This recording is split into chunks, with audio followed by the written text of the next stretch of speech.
failure to really show your transferable skills. And this is really important for our military transitioning as well, because they have a lot of transferable skills, but they don't always know how to show them. And especially going into supply chain, that's typically one of the fields that really does translate actually quite well out of the military. It's fairly straightforward, but we still have to have a great resume. We still have to show these are the skills that I have. So one framework that I teach clients, both for when they're interviewing and for on their resume, there's a couple different acronyms out there. I like CAR. You just saw a short clip from our interview with Lorraine Rise, the CEO of Career Uprising, where she answers the question, what to do when your job search isn't working. Real quick, do me a favor, subscribe and like the video to help our channel grow, then ring the bell to be notified when we post videos in the future. As you watch this part of the interview, post in the comments your frustrations with the current job market. And to see the complete interview, click up here so you can hear more advice from Lorraine, who gives us practical advice to activate your job search with productive action steps you can take right now. Is, what are some of the common mistakes job seekers are making when looking for a job, especially right now, coming out of COVID or looking at the pandemic, or even considering the economy and the state of the economy right now? What are those mistakes that people really need to think about and learn from this interview so they don't make them as they get out there? Yeah, well, so I think we did talk about one in terms of not being targeted enough in your approach, right? Applying for everything. So we know that we don't need to be everything to everybody. We don't want to just take anything. So that's the first thing. I think the second thing would be failure to really show your transferable skills. And this is really important for our military transitioning as well, because they have a lot of transferable skills, but they don't always know how to show them. And especially going into supply chain, that's typically one of the fields that really does translate actually quite well out of the military. It's fairly straightforward, but we still have to have a great resume. We still have to show these are the skills that I have. So one framework that I teach clients, both for when they're interviewing and for on their resume, there's a couple different acronyms out there. I like CAR: challenge, action, result. Okay. So when you are writing the bullet points of your resume, and when you are answering interview questions, I want you to use that formula of what was the challenge, what was the action, and what was the result. This builds really good resume bullet points that show your skills, that show your quantifiable achievements and your problem solving.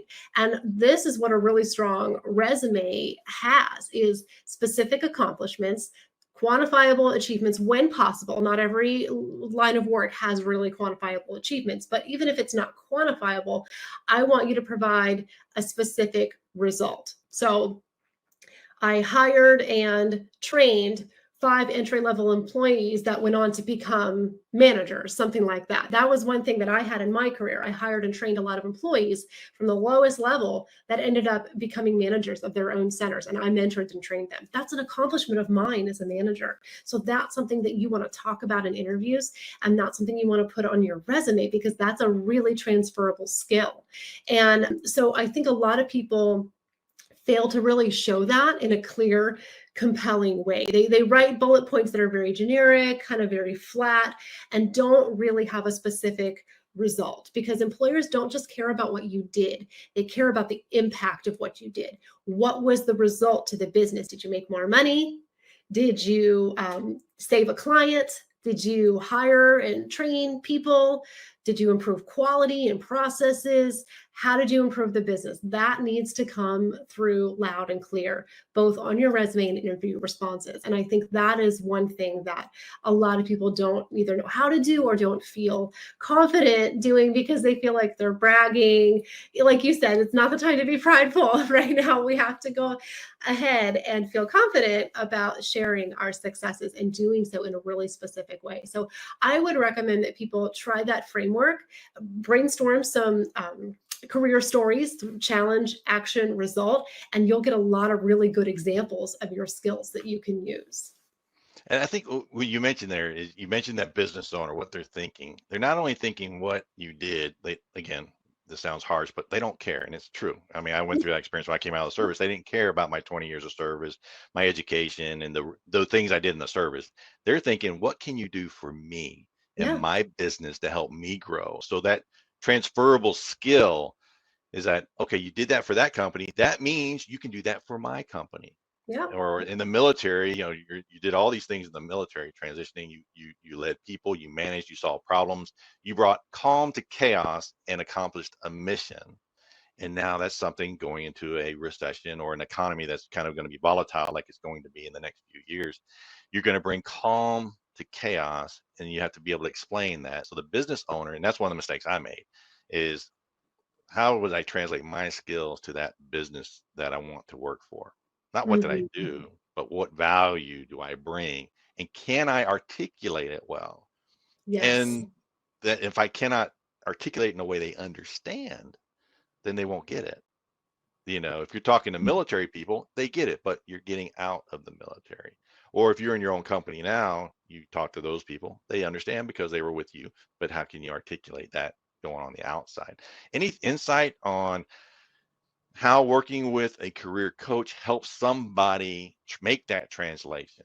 Is it, like Yeah. we say in business, get out of your own head. You need to bring in consultants, Yes. because Yes. you know your problem, you know how to solve it, but can that really translate to somebody else? Any thoughts on that?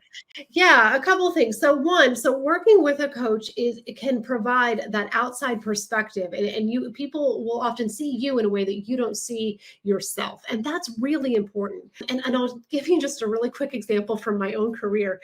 I remember applying for a promotion that I did not get internally at a company. And I was young and it's okay. I tried for it several times. It wasn't meant to be. But the feedback that they gave me, this was kind of trivial feedback in a way, but it actually, I always remembered it.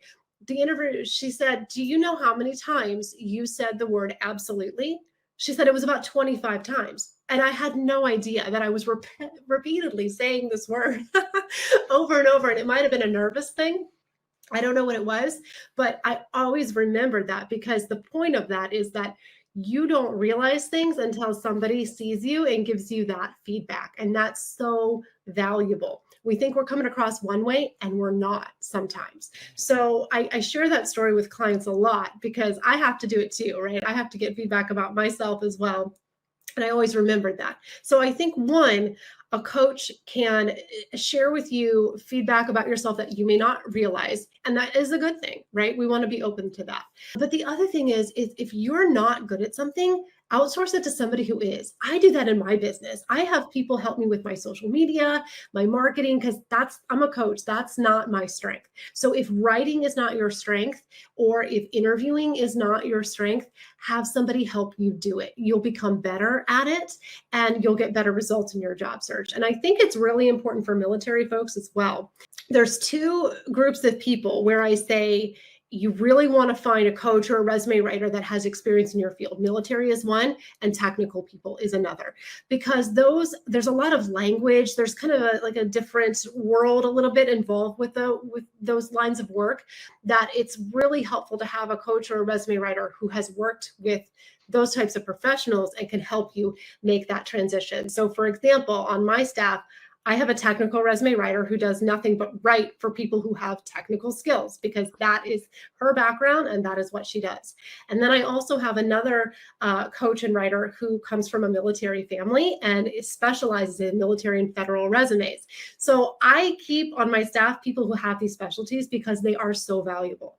So as a job seeker, whether you hire somebody or have somebody else help you, make sure that you are outsourcing things that you are not good at so you can learn and be better and get better results. And as a coach, I've had so many coaches. I've always got somebody coaching me as well. I think that kind of brings a point of you're good at your profession, your specialty, supply chain management, for example, and that if you are really, really good at doing the job interview and searching, it means you're always looking for a job.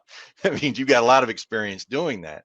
Yeah. And so again, bringing in a professional that knows what they're doing, it just makes a difference. And that's one of the reasons for this interview, is to give people tips and tricks on how to stay ahead, but then realize what you don't know Yes. and try to find the resources that you need to help. And Lorraine's one of those resources.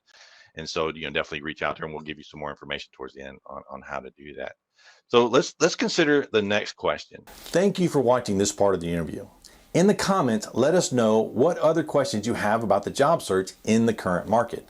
Down below in the description, you will find 2 free resources. A free video training course from Lorraine, the Career Change Roadmap, where she shares with you practical strategies on what you need to do when you're changing the career. You'll also find a link to get a free resume review from SCM.Jobs. This free resume review is conducted by professional resume writers who can let you know how your resume comes across when you're applying for a job. Both resources are free, so gain better insight to improve your results.